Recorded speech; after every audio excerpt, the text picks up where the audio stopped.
One of my favorite things in KZ is Prekeep because of its consistency and that you can do so much with it. That being said, one of my biggest pet peeves is when someone joins KZP1, sees the first block, and screams, RTV shit map.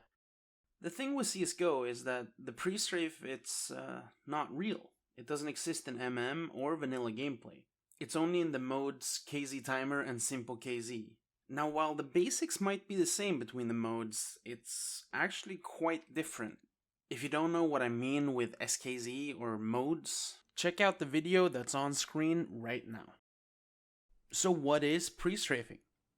Pre-strafing is when you gain speed on the ground without jumping. Normally, you run at 250 units per second, but with pre-strafe, you can get up to 276. You'll normally get somewhere between 272 and 275 if done correctly. The way to do it is holding W and either A or D at the same time, then moving your mouse the way you're going. So move your mouse to the right if you're holding D and left if you're holding A.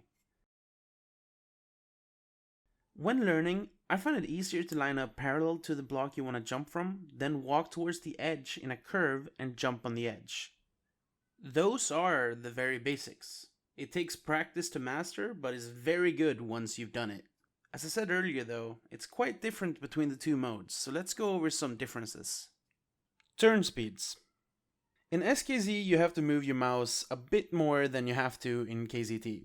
Although since the changes a while back, it's quite similar. To quote the announcement of the changes, the TLDR of how to master it if you aren't getting 276 pre-strafe, try turning slightly faster. In KZTimer, you barely have to move your mouse at all. You can have your senses 0.01 and still get max pre-strafe. Movement keys. In SKZ, you can pre using any of the movement keys alone, no matter which one. That means W, S, A, or D, while in KZTimer, you can only use A or D by themselves. The start of the pre-strafe. In SKZ, your pre-strafing starts the moment you start pre-strafing. I mean, it sounds obvious, but it does make a difference. On KZT, pre-strafing doesn't start until you've reached 250 units per second. This means that you will get pre faster on SKZ, which makes smaller blocks easier. Our father tech. This is something I'll go through very soon in the tutorial, but just keep in mind that it only works for KZTimer and not SKZ. Prekeeping. Prekeeping is also a term we will go more in depth in later in the tutorial, but for now, just like our father tech, just keep in mind that it only works for KZTimer. Duct pre-strafing. Unlike the two previous terms I just threw out, this is actually an SKZ exclusive. Let's dive right into that. By pre-strafing like normal in a duct position on SKZ, you can actually gain up to 94 units per second, instead of your normal 85 while duct. And since this is SKZ, we only need to do one movement key press and just wiggle our mouse to gain speed by doing basically nothing. Now, is it worth doing? I mean, sure, you go faster and we want to go fast. It's just so minuscule that you probably won't even need to care for it. But it's fun to know. Different pre-strafing techniques.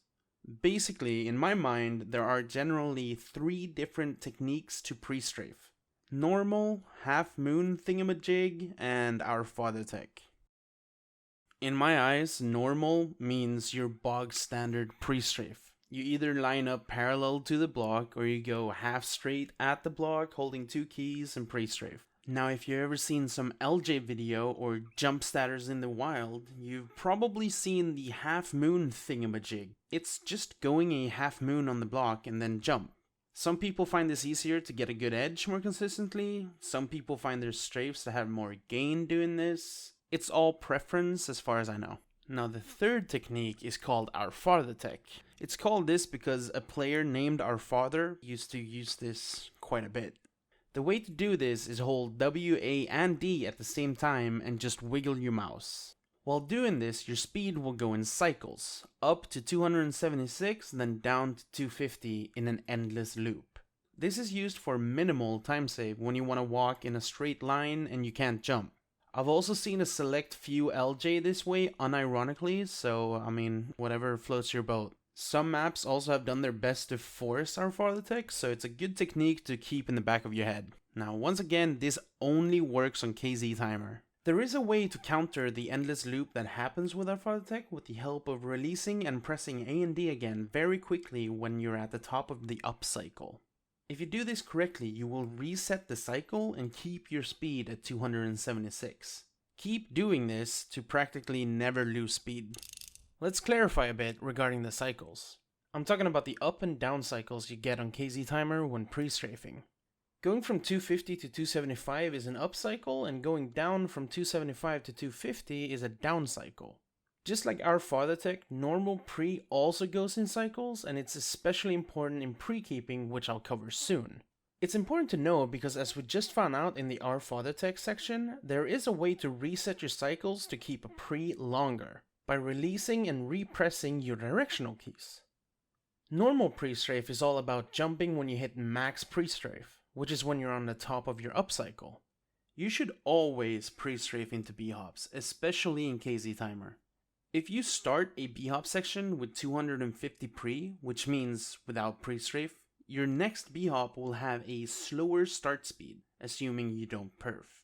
However, if you pre-strafe into a B-hop block, you will continue to get the pre if you miss a B-hop. So you start every jump with 25 more base speed than normal. However, if you fail your scroll timing, your pre will be reset. The reason this works is also why pre-keeping works.